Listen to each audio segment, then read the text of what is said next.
Selamat malam, Mbak Sayang. Iya, bentar Bang. Ya, silakan nyalakan kamera.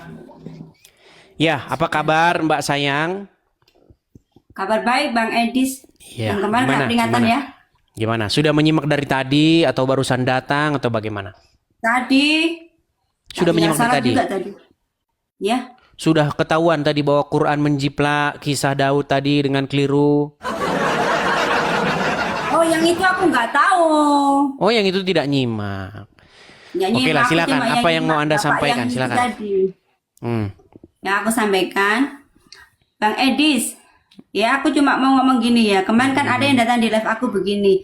Tolong ya untuk dari saudara-saudara Islam, kalau ada orang beribadat jangan diganggu ya. Karena orang beribadat itu berhubungan sama Sang Rob, sama Tuhannya ya. Begitu juga ya semuanya lah, jangan saling mengganggu. Kita apa ya, ciptakan sifat toleransi ya Bang Edis ya. Ya itu yang mau saya sampaikan. Itu tidak sesuai dengan ajaran agama Islam. Kalau Anda Karena menjadi Bang seorang Edis, Islam saya yang itu mempunyai hati sejati, saling menghargai, menghormati. Yang saya iya, tanamkan begini di Mbak saya. Sayang, begini ya. Saya panggil sayang-sayang terus nanti orang salah paham ini. Ini namanya ya. Karena teman-teman, karena kalau sudah diupload ulang atau sudah di platform lain, itu nggak kelihatan ini namanya, ya. Makanya besok diganti nih. Ya, gini. Nah, itu nama favorit itu, Bang. Oke lah, baiklah. Begini ya Mbak ya, gini. Kalau Anda bilang bahwasanya kita harus toleransi, ya kan? Tidak boleh mengganggu umat agama lain yang sedang melaksanakan kegiatan agamanya. Itu ajaran akal sehat Anda. Tetapi menurut agama Islam itu tidak boleh dilakukan. Jika Anda menjadi seorang muslim yang sejati, Anda harus melaksanakan apa kata Muhammad, betul? Betul.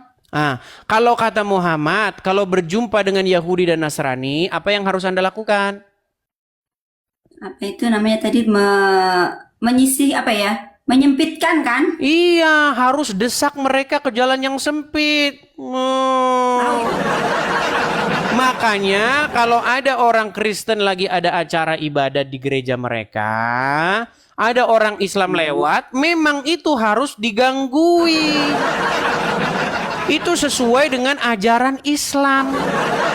Loh, makanya saya minta hadis-hadis yang merusak persatuan dan kesatuan, yang merusak persahabatan antara anak bangsa, harus dihapus. Ini kalau tidak dihapus, tiap hari bakal kejadian, pegang omongan saya. Nih, saya tunjukin. Aduh, Bang backgroundnya Edis, nih. gini Bang Edis ya. Hmm, Iya, oke, tak dengerin gentenan. bentar nih. Iya. Nih, hapus hadis-hadis penyebab intoleran.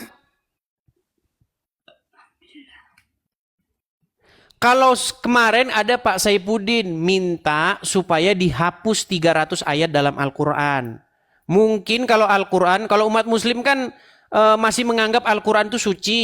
Walaupun sebenarnya nggak percaya juga dengan isi Al-Quran. Nah kalau saya Iyalah, minta Bang ini Edis, hadis. Karena kita. begini Mbak, gini. Banyak sekarang umat muslim itu yang sudah nggak percaya dengan hadis. Yang tidak menganggap hadis itu terjaga.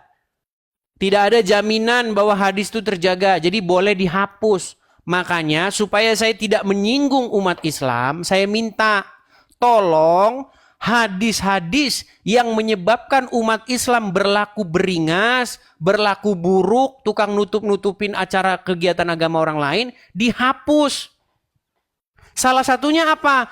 Hadis yang mengatakan, jikalau kamu bertemu dengan orang Wahyudi dan Nasrani, maka desaklah mereka ke jalan yang sempit.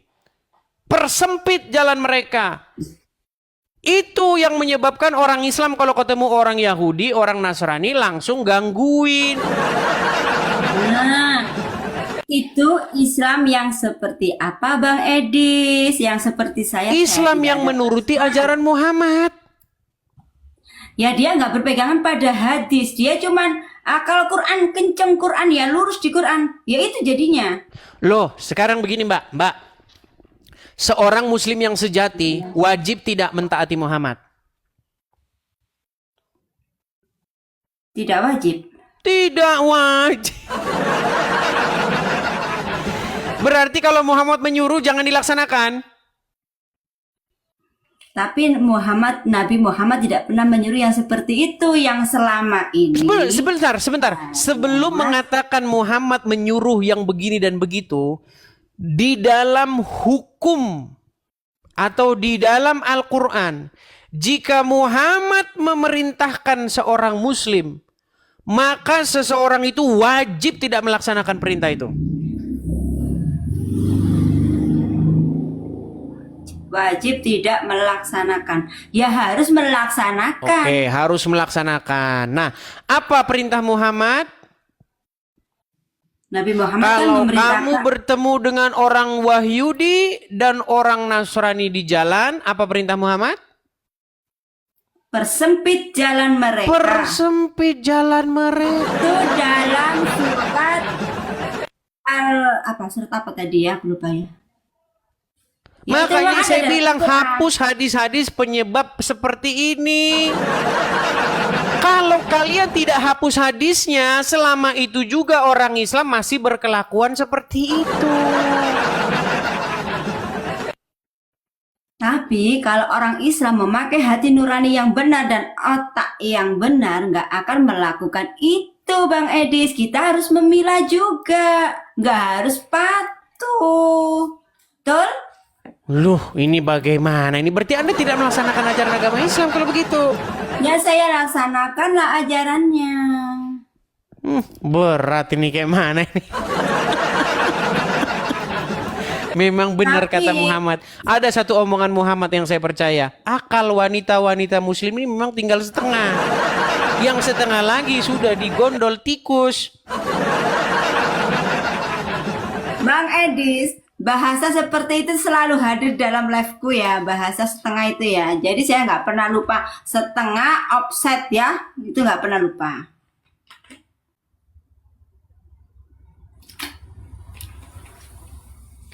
Iya, gimana? Selalu orang yang datang di live saya mengatakan otak separuh ya, wanita otak Itu kata Muhammad yang ngajarin begitu. Tapi dari buktinya kalau kita otak separuh, kita tuh mampu ya. Seperti saya contohnya, sebagai ayah juga sebagai ibu selama ini. Mampu, berarti kan Iya, otak makanya saya saya bilang, Ya. apa yang diomongin Muhammad itu suka ngawur.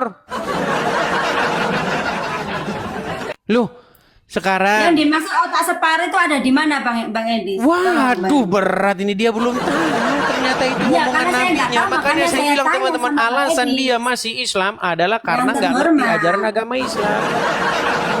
Aduh, baik Karena ya, baru kita kali ini tunjukkan dengar ya. yang otak-otak separuh aku ya. Sabar, Sabar ya yang di bawah ya, sabar. Tenang. bentar. Sabar ya.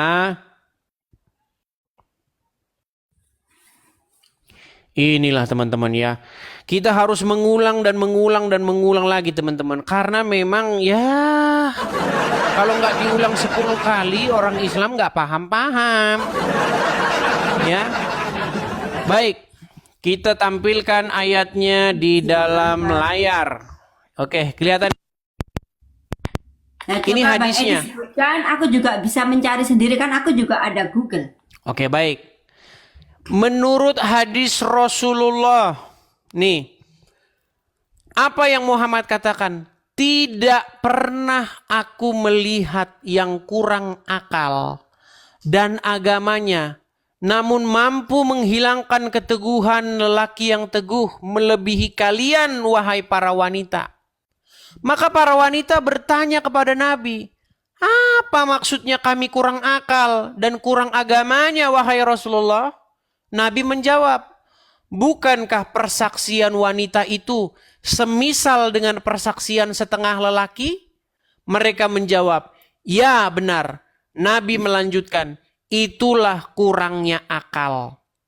Dan bukanlah wanita jika haid ia tidak sholat dan tidak puasa? Nih, hadis Bukhari nomor 1462, Sahih Muslim nomor 40 nih.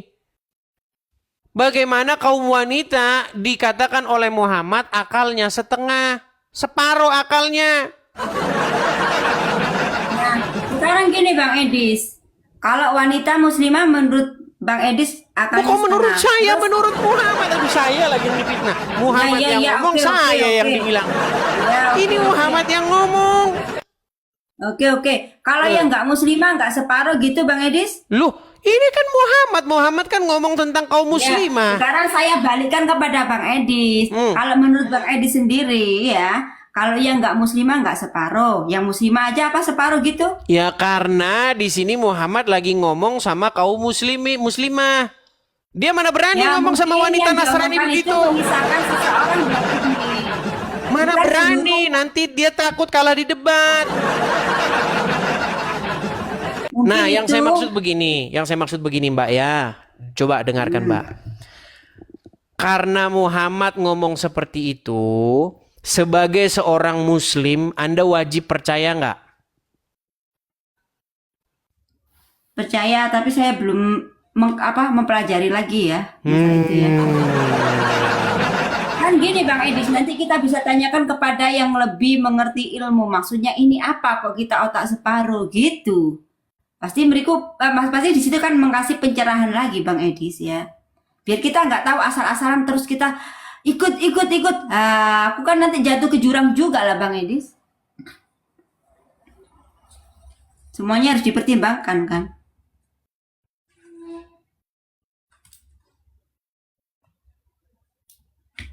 Oh ya, oke, ini kan sehubungan karena Anda sendiri yang belum belajar kan? Ya, Nah, saya baik. akui karena saya belum belajar dan tidak mengerti ya. Oke, karena Anda belum belajar, Anda belum memahaminya, ya sudahlah. Berarti bagaimana kita mau teruskan? Ya, tapi tetap ya. Kalau Al-Qur'an yang dibilang sama Bapak tadi yaitu Al-Qur'an itu memang kitab yang paling sempurna. Terbukti kebenarannya, tetap ya. Kalau